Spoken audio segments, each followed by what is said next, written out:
Right now, at 6, National Guard troops on standby.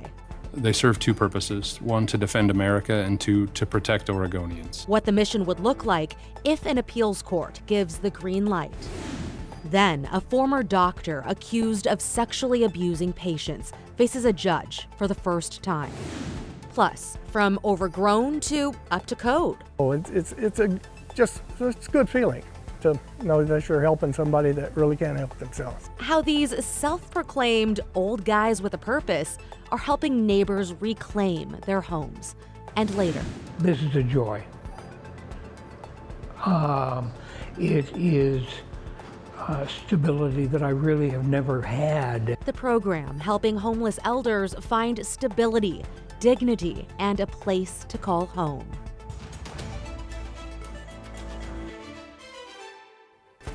We begin tonight with new developments in the deployment of National Guard troops to Portland and other U.S. cities. Thank you for joining us here at 6. I'm Christine Pitawanich. We'll start with Oregon Senators Jeff Merkley and Ron Wyden, who are joining 4 other Democratic senators in Illinois and California in opposing the 2026 defense bill. It's in protest of President Trump's deployment of troops in cities, saying it's unconstitutional and using the military as political tools to threaten Americans' rights to protest. Meantime, in Illinois, the Trump administration has filed an appeal after a federal judge blocked the state's National Guard from deploying in Chicago.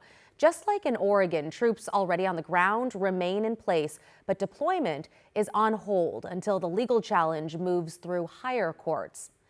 And Ninth Circuit judges have not yet issued a decision over whether Oregon and National Guard troops can deploy in Portland. That ruling could come at any moment. If the temporary restraining order is upheld, the National Guard cannot be deployed. If it's rejected, troops could be deployed immediately. So what would it look like if the Guard is deployed? Kyle Aboshi joins us live from the South Waterfront outside the ICE facility. Kyle, what are you seeing out there right now, and what might it look like if the Guard is deployed? Well, in court, there's been a flurry of legal activity. Out here, a much different scene. A lot of people in costume tonight, many of them singing and dancing. That in stark contrast to the federal agents on top of the ICE facility. But the dynamics could change depending on a ruling from an appeals court.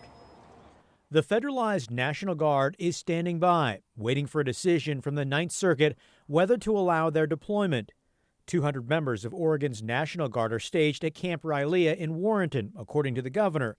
Another 200 California National Guard members are at Camp Withacombe in Happy Valley.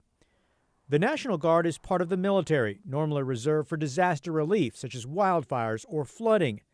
If deployed, Guard members would be asked to protect the ICE facility in South Portland, the focal point of protests for several months.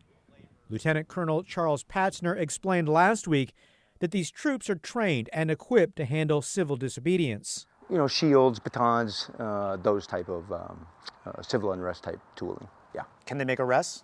No. And so right now we're in support of law enforcement, and so we will not be doing any civil arresting. In 2020, then Governor Kate Brown activated the Guard briefly to support police during protests. They wore helmets and carried batons, armed for self-defense. Unlike federal agents or local police, the U.S. military is generally prohibited from using tear gas or chemical irritants.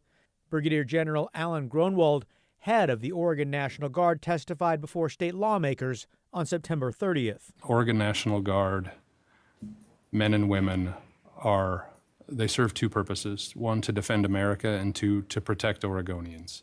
And so by serving in this mission, they will be protecting any protesters at the ICE facility. That's my desire. If deployed, the National Guard will report to a Joint Task Force commander who takes orders from U.S. Northern Command. Its leadership answers to Defense Secretary Pete Hegseth. In a press release on October 3rd, U.S. Northern Command explained the mission: support the protection of federal personnel who are conducting federal functions and federal property in the greater Portland area. Yesterday, the Ninth Circuit heard oral arguments whether to overturn a lower court's decision to temporarily block the deployment of the National Guard in Portland. A decision could come tonight, this weekend, or early next week. We're just gonna have to wait and see. Right, we'll continue to monitor things. As always, appreciate your continued reporting all week long. Thank you, Kyle. Stay with KGW for continuing coverage of the legal battle over the Trump administration's attempts to send troops to Portland. We'll have the latest updates here on KGW.com and KGW+. In an update tonight, a Portland pot shop employee was found not guilty of all charges in a double murder. He was accused of shooting and killing two people who tried to rob a store in North Portland. Investigators say 35-year-old Jason Steiner was the only employee working at the LaMotta cannabis shop in early October of last year. Surveillance video shows three masked men entering the store, holding him at gunpoint and forcing him out the front door. Moments later, investigators said he fired 13 shots through the window, killing two of the three men. He then called 911. Prosecutors argued the shootings were not justified, but Steiner's team said he acted in self-defense. In another case that we've been following closely, a former doctor from West Lynn has been charged with 11 felonies, accused of sexually abusing former patients. A warning, some of the details in this story are graphic. Our Devin Haskins is live in Oregon City at the Clackamas County Courthouse, where that first court appearance happened today. Devin. Well, Christine, this first court appearance for David Farley was pretty standard. Future court dates were set and his lawyers entered a standard not guilty plea on his behalf. But for the alleged victims of the former West Lynn doctor, this court appearance had been a long time coming. Friday morning, David Farley turning himself in to the Clackamas County Jail. This after a grand jury indicted the former West Lynn doctor with 11 felonies, including 9 counts of sexual abuse and 2 counts of unlawful sexual penetration. During his first court appearance Friday afternoon, Farley sat quietly as the judge introduced his case. According to court documents, Farley's case dates back to at least 2009. KGW has been following this case for years, as several women have come forward accusing Farley of sexual abuse during a doctor's appointment. And he said, "Oh, everything feels so good."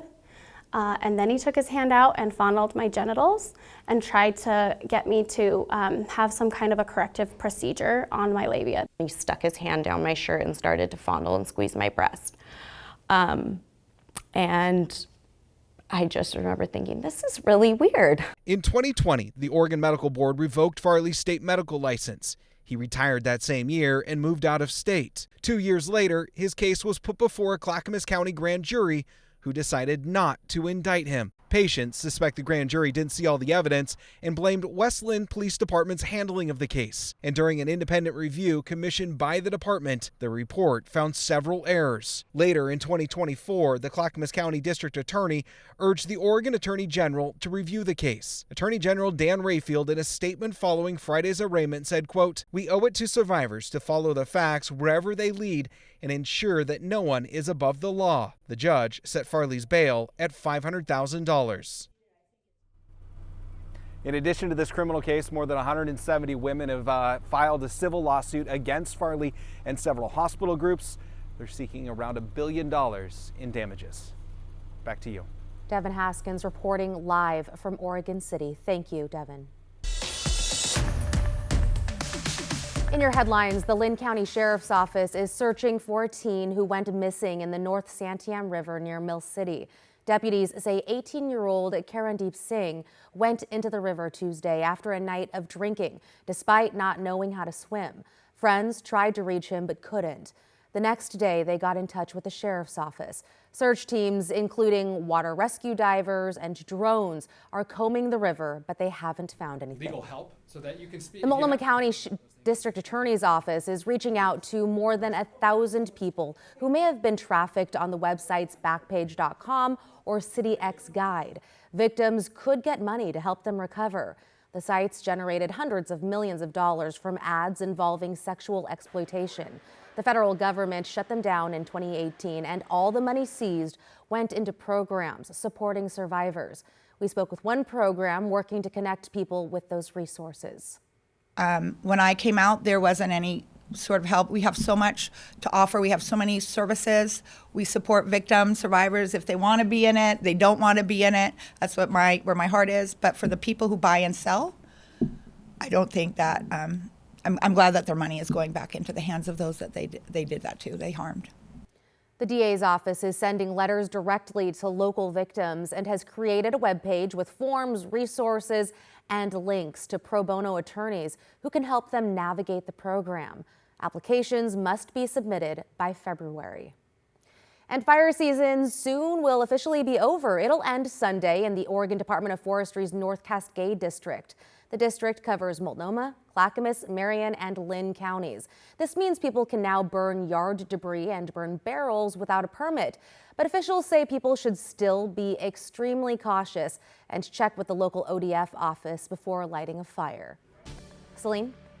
Christine, yeah, you know what? We're going to be seeing a decent amount of rain too, which obviously helps things. You know, right now it's gloomy out there. We had a rainy start to our Friday, but right now not raining yet. Again, 59 degrees is where we're at right now. A little breezy out there. Those winds going at 9 miles per hour. And temperatures across the map before we get to the rain: 57 in Troutdale, 59 in Aurora, low 50s in McMinnville. Along the coast right now, temperatures also in the 50s. So it looks like 58 in Astoria. So cool temperatures all around. Looking at our radar as well, as you can see, we had the rain in the Portland area earlier on today. By around 1 o'clock, that pushed out the way. Other areas like McMinnville, looks like even Hillsboro, seeing some of that rainfall now. But again, Portland staying dry for the time being as we get into the evening. But as we get into tomorrow, looking at our Saturday, the day starts on the cool and cloudy end. So if you're going to have errands to run, do it in the morning, because by afternoon the showers start, temperatures in the mid 50s, and then we get to the evening hours, 59 degrees, and those showers ramping up at that point. And so really quick, looking at our futurecast, Saturday at noon, that's when the rain comes in. Continues through Saturday evening. We get to Sunday, and that's when we're dealing with widespread rain. I'll tell you how much rain to expect and how long this all lasts coming up. Glad you're keeping us updated. Thank you, Celine. Helping those who can't help themselves. That's what a group of retirees says they're doing in Clark County. They're finding properties that aren't up to code and working to fix the issues themselves. Jay Coulter has the story from Washougal. Old Guys with a Purpose is a band of about a dozen local retirees who are helping get overgrown properties back up to compliance. The idea for the group came from Sean Gard, who wanted to do some good, so he contacted code enforcement in Washougal and over in Ridgefield, asking if there's any properties they could be of help. Their first task, a home in Washougal with a very overgrown backyard. The woman who lives there isn't physically capable of making the fixes herself. So the guys have put in hours of work trying to restore her backyard by raking up fruit, chopping down vegetation, and even repairing her gate. Just listening to her talk about her pond and how she really loved that pond, and so it's a good feeling to know that you're helping somebody that really can't help themselves. They're asking for any outside help this weekend to help finish it up, and the guys have 2 more projects in the works. Jay Coulter, KGW News.